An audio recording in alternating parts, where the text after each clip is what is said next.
Hai semuanya, di sini aku mau kasih tahu ke kalian situasi terkini tentang pelaksanaan protokol kesehatan pencegahan COVID-19 di sekitar tempat tinggalku. Yang pertama ada aturan portal. Portal akan ditutup pukul 8 malam hingga jam 5 pagi. Sehingga jika ada yang ingin masuk ke perumahan setelah jam 8 malam, harus disertakan stiker bahwa ia adalah penghuni tetap di perumahan tersebut.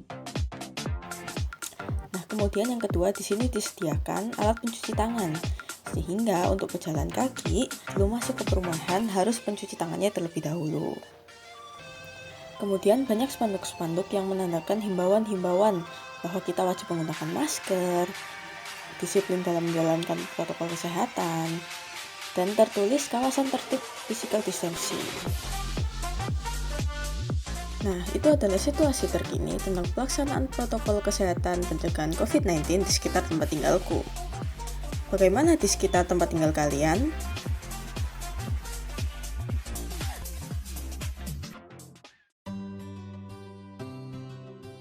Perkenalkan, saya Risma dari mahasiswa Ubaya. Di sini saya ingin menanyakan perihal protokol kesehatan di lingkungan RT Bapak. Kalau boleh tahu, Bapak ini menjabat sebagai RT sudah berapa tahun?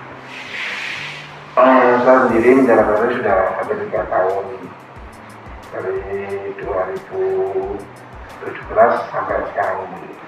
Terus untuk bagaimana penerapan protokol kesehatan di wilayah RT 17 ini, Pak? Protokol kesehatan kita sudah upayakan, kita sudah memiliki kit yang dari satu itu, dan sudah diberikan semacam kayak spray itu yang berisi desinfektan, dan ada beberapa security yang menjaga tadi pos pintu masuk utama. Terus dengan seperti itu, apakah penerapannya sudah efektif? Ya, saya kira kalau penerapan ya tergolong sudah efektif ya.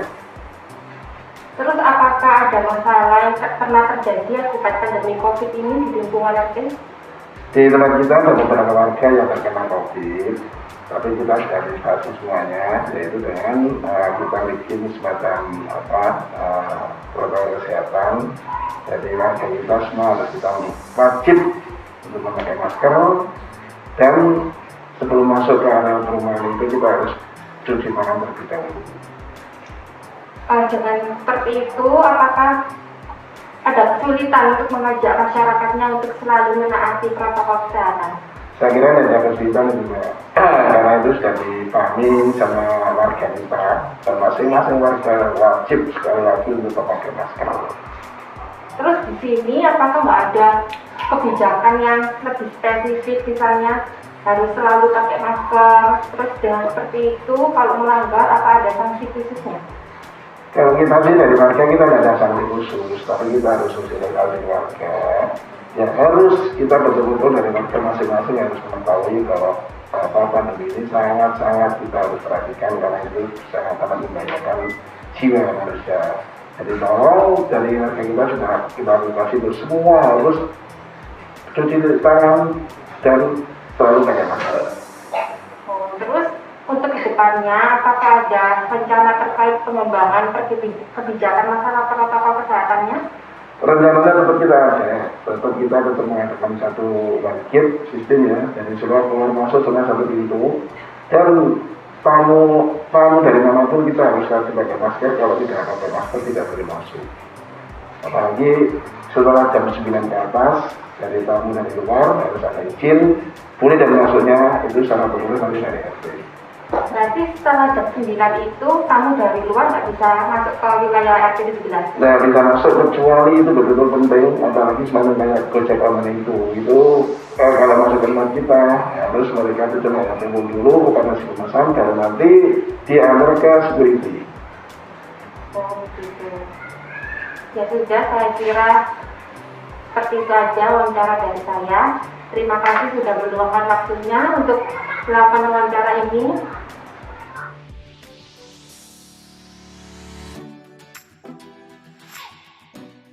Halo, saya Alexander. Hari ini saya akan menjelaskan tentang COVID-19.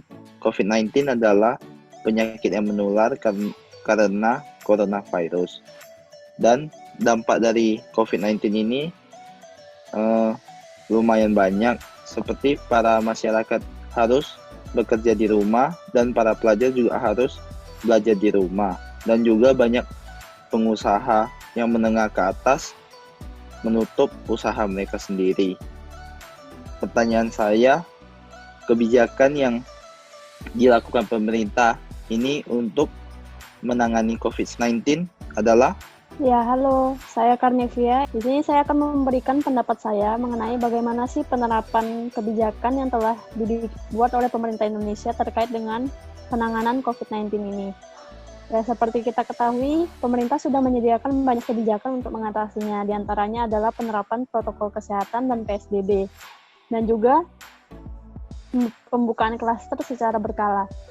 Nah, tapi dari penerapannya sendiri, kita bisa lihat dari segi kebijakan PSBB, banyak sekali yang masih tidak menaati PSBB tersebut.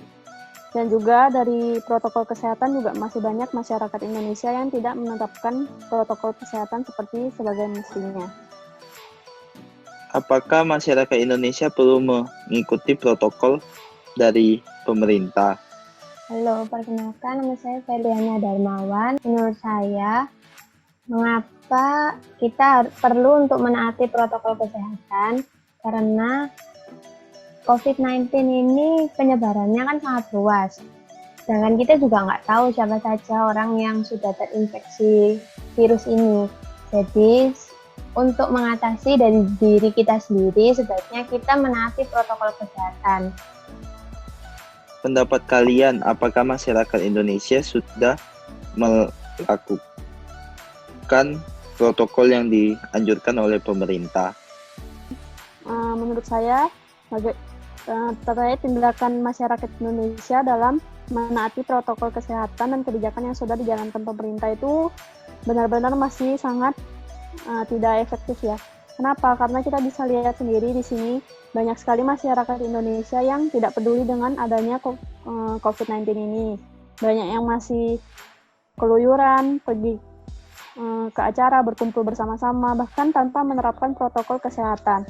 Banyak sekali masyarakat Indonesia yang masih tidak mengerti terkait pentingnya penerapan protokol tersebut untuk menangani masalah ini. Juga bisa dibuktikan dengan adanya tingkat penyebaran COVID-19 di Indonesia yang tergolong sangat pesat, bahkan hingga saat ini yang masih semakin meningkat dan tidak turun-turun. Apakah saran kalian untuk menangani COVID-19 ini?